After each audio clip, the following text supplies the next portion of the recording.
ធ្វើការងារមួយទូរស័ព្ទមួយកុំព្យូទ័រកុំចាំតែភ្នែកខូចចឹងថ្ងៃនេះក្រុមការងាររបស់ខ្ញុំឲ្យកលឹះសំខាន់ទៅកាន់អ្នកដែលចូលចិត្តមើលទូរស័ព្ទយូរឬក៏ប្រើប្រាស់កុំព្យូទ័រច្រើនតាមការ research បញ្ជាក់ថាបើសិនជាបងប្អូនទាំងអស់គ្នាមើលកុំព្យូទ័រប្រើប្រាស់ទូរស័ព្ទយូរវានឹងខូចស្រទាប់ភ្នែកវាធ្វើឲ្យឆាប់ហូរទឹកភ្នែកនិងរលាកស្រទាប់បាតភ្នែកផងដែរអញ្ចឹងអាហារដែលយកមកចែករំលែកជូនបងប្អូនអស់គ្នាទី1គឺត្រីសាម៉ុនឬក៏ត្រីដែលសម្បូរខ្លាញ់នៅក្នុងនោះវាសម្បូរទៅដោយអូមេហ្គា3វាជួយការពារភ្នែកពីជំងឺស្ងួតភ្នែកហើយវាការពារការខូចខាតនៃស្រទាប់បាតភ្នែកនឹងបានយ៉ាងល្អហើយពិសេសមួយទៀតនោះគឺវាផ្ដល់សំណើមដល់ភ្នែករបស់យើងដែលការពារពីជំងឺរកាំភ្នែកនិងជំងឺឡើងបាយនៅលើភ្នែកបងប្អូនអស់គ្នាមិនទាន់អស់ទេសហការីរបស់ខ្ញុំបានប្រាប់ថែមទៀតថាការ៉ុតនិងល្ពៅដោយសារការ៉ុតនិងល្ពៅហ្នឹងវាជាប្រភេទអាហារពណ៌ទឹកក្រូចវាសម្បូរទៅដោយវីតាមីន A ដែលគេហៅឈ្មោះវាថាអាហារទឹកសម្រាប់ភ្នែកដោយសារវាអាចជួយការពារជំងឺពន្លឺពណ៌ខៀវចេញពីទូរស័ព្ទបានអញ្ចឹងការដែលយើងញ៉ាំវាជាប្រចាំបងប្អូនអស់គ្នាវានឹងធ្វើឲ្យភ្នែកយើងវាច្បាស់នៅពេលយប់ហើយការពារពីជំងឺ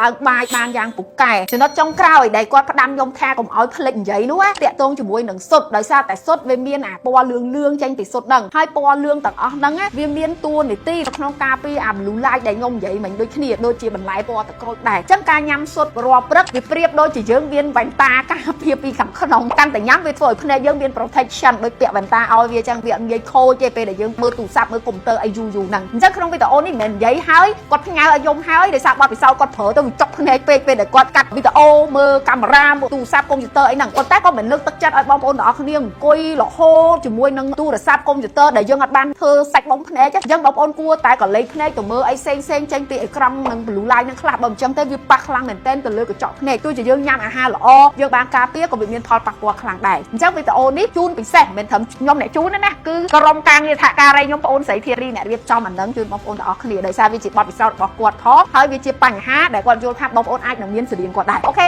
ឃើញវីដេអូនេះកុំភ្លេចជួយ share ឲ្យបងប្អូនធារីមួយផងព្រោះគាត់អ្នករៀបចំ content នឹងជូនបងប្អូនទាំងអស់គ្នាចាអរគុណ